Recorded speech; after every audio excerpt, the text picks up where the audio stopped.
Today we're going to talk about semi-hard enduro rear tires. I've got a whole bunch to talk about. I seem to collect these things. I've got so many of them just all around the shop. I do have the AT81 EX on the bike right here. We'll talk about that one. We'll talk about the Michelin Enduro Xtrem. This is the tire all the pros use. Next to it there, we've got the Tusk Talon, the brand new tire from Tusk. We've got a bunch of IRC tires to talk about. We'll even talk about some of the tires I hate, like the Shinko 525 Cheater and why I hate it so much. So stick around and we will jump right into it. The Michelin. This one is an interesting tire. This is the tire all the pros run. It is very expensive. First of all, this thing is $180, $190 and comes at a 140. It's not that much bigger than like a 120. Here, let's put it next to the Tusk Talon, which is a 110. I think you can see the difference here. The Michelin, it's soft. It's not crazy soft. The Tusk might actually be a tiny bit softer. The Michelin's got a really good compound though.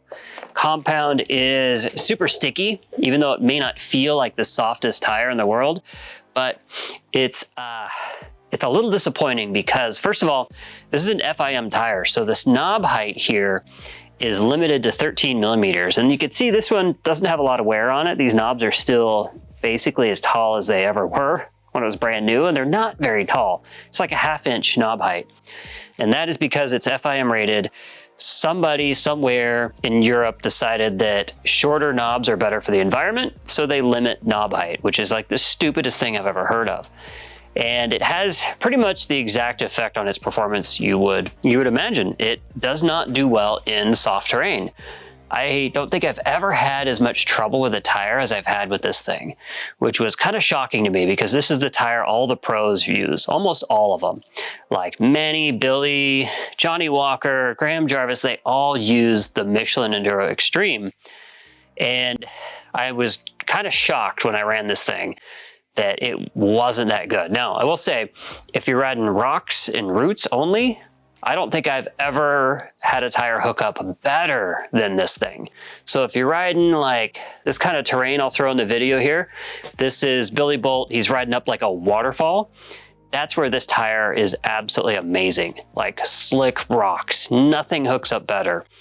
But in this next clip, I'll show you Johnny Walker. He's in a little bit different terrain. It's a little bit softer. You can see that there's dirt flying, might be a little bit of mud mixed in, and he's having to use so much wheel spin and so much throttle just to get any forward momentum. And I think that's kind of the key with this tire. You got to use a lot of wheel spin in order for it to hook up in softer conditions.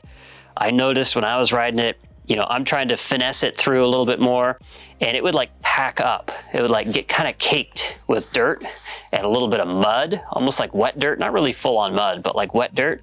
And it would get caked. And the only way to clean it out was to like spin the tire like crazy. And that's just not really my riding style. And it's not good for the trails either.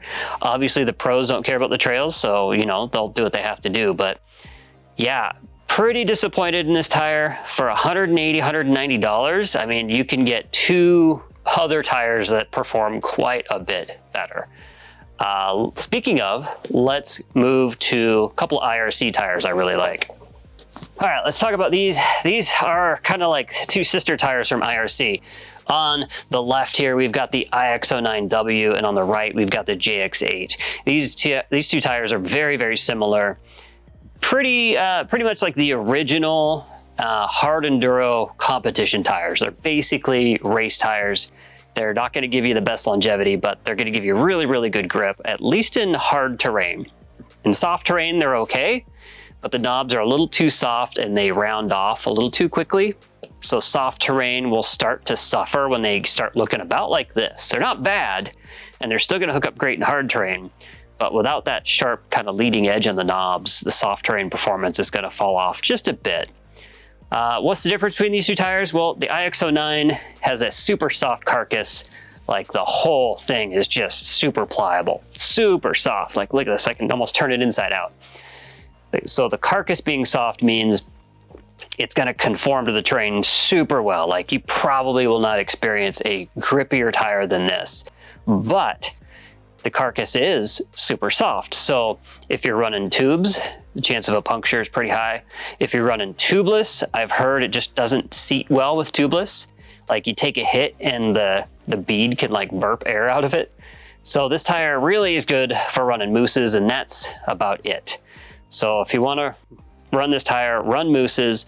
And then the other drawback is it is so soft that the handling can feel kind of squirmy. For like true hard enduro stuff, excellent, excellent tire. But if you're gonna mix in some higher speed stuff and you value handling, well, you might be annoyed by how squirmy this thing feels. It's not gonna hurt anything, but you could feel it moving around. So you compare that to the JX8, which is very similar tread pattern. It still has that really soft crown, but it has a very firm sidewall, which is much better for handling. So soft crown, but I can't like turn this thing inside out like I could with the IX09W. So the JX8, a little bit better all-around tire, maybe not quite as grippy as the IX09W just because the carcass isn't as pliable, but this tire is gonna work better in tubeless systems. And I run this with tubeless all the time. I run it with like 2 PSI, something like that. And it works really, really, really well. Next tire I want to show you guys, just because these three are all so very similar. This one here on the right is the new Tusk Talon. And take a look at how similar these tires are. The tread pattern, the construction, the size, they're both 110s. They're both pretty wide for a 110. Like these are pretty wide tires.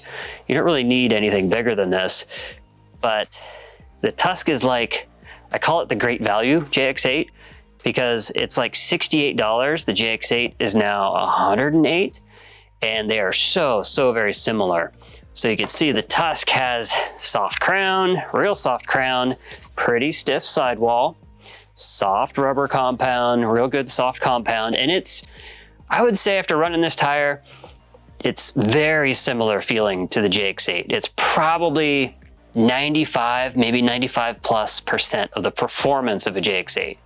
I think in super slick rocks, kind of like that Billy Bolt video I showed you earlier, I think the JX8 has the edge. But otherwise, this Talon is quite good. For the price, this thing, pretty incredible performance. So yeah, it's a really great option, especially if you're looking to like get into your first gummy tire and you're worried about longevity. I think I took this off at, I don't know, 12 hours or so, and it's got tons of life left. Like, look at this. It's got lots of good knob height. Very good life. Very good performance. Like, I was very happy with the performance of this tire. Okay, let's move on to one of my other favorite tires. This is the VE33S. People ask me about a tire and they want a recommendation. This is the first tire I recommend. This thing is like the best all-around tire you could buy. It is still a hybrid gummy. The compound is still a little soft. You can't really tell because these knobs are huge, but it's soft enough to generate good friction. The carcass is reasonably soft, not as soft as some of those other tires. I've run this down at like half a pound of pressure to 1 PSI because the carcass is a little stiffer. A little lower pressure helps when the going gets really difficult. The knobs are huge. They're a little bit taller than most of these other tires. These other tires have about 16mm knob height, and I think this one has about an 18mm knob height. Pretty aggressive knobs, lots of spacing. It cleans out really well. Let's just put it up next to the JX8 here. You can kind of see the difference between these two. Big spacing, like right here. You can see that. And that helps the tire clean out really well. It helps it grip really well in soft terrain, but it still does okay in hard terrain, surprisingly enough. It's got enough friction from that compound, but you want a good all-around tire, this is it. It also lasts about twice as long as any of these other tires. So good long-lasting tire. It does give up a little performance that like the JX8 or the IX09W are going to be a little bit better in hard terrain, real just sloppy, slimy conditions, slick rocks and roots. But this is gonna make up for that when you get into soft conditions. So loamy dirt, mud, sand, anything like that, this is gonna be the better tire. So great all-around tire, still a great tire for the price. People are getting 40+ hours out of it. As long as you're not a tire spinner, easy 40-hour tire. All right, let's go to the next one. This is the AT81 EX. So I've been running this tire for a little while now. And another one that I'm pretty happy with. It's, again, very soft tire.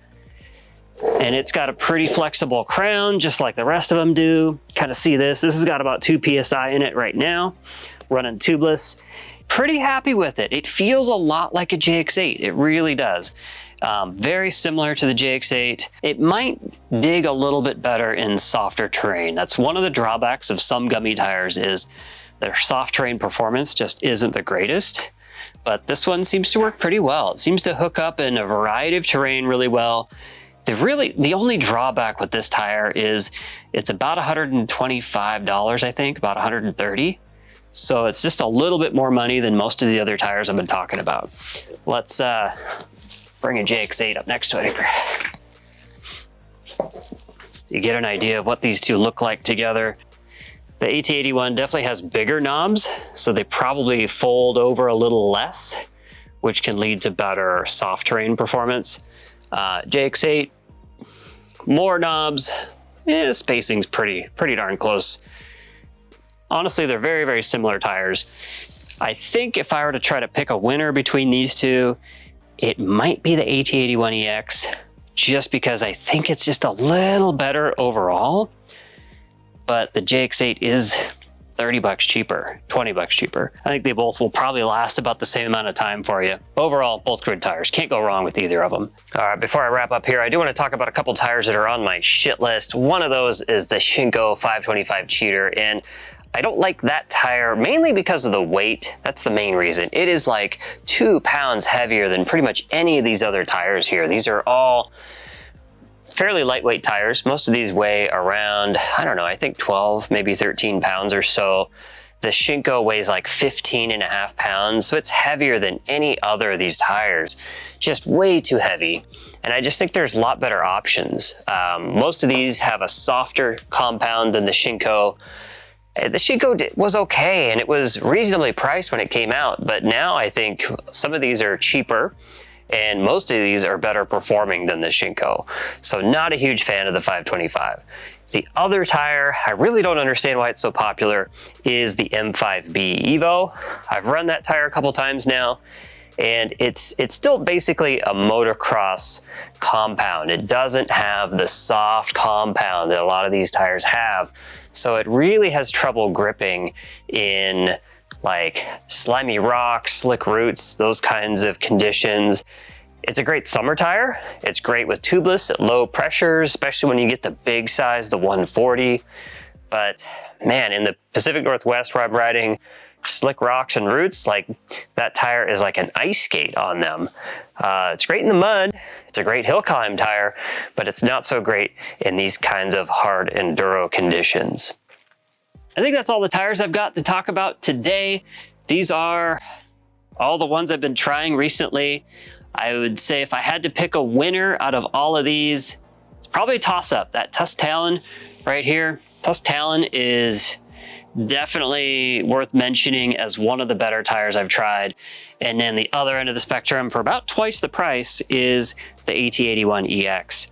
So those are probably my 2 favorite tires at the moment. If you've got other tires you think I should try, let me know. But yeah, right now, these are kind of my favorites. That's all I have for you for today.